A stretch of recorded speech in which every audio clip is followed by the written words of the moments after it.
There's one setting in Google Maps you've almost certainly never opened. Google will never point you to it. But if you're ever stranded with no internet, this is how you find your way out. It takes about 2 minutes to set up. Let's start. You only need the internet for this first step. Once the map is on your phone, you can navigate that whole area with no signal at all. Open Google Maps. Now tap your profile picture on the top right. Scroll and tap on Offline Maps. Tap Select Your Own Map. You'll see a box on the screen. That box is the area you're saving to your phone. Pinch with 2 fingers to zoom out and drag it around.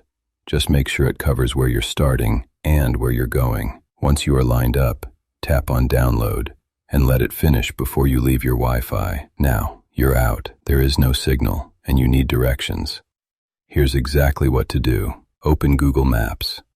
There's no special offline button. It just works automatically. Type your destination in the search bar and tap it. Tap Directions. Now, if it asks where you're starting from, just type your current address in the From box.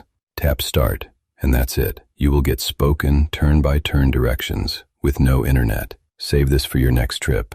Follow for more tips like this, and tell me what app to cover next.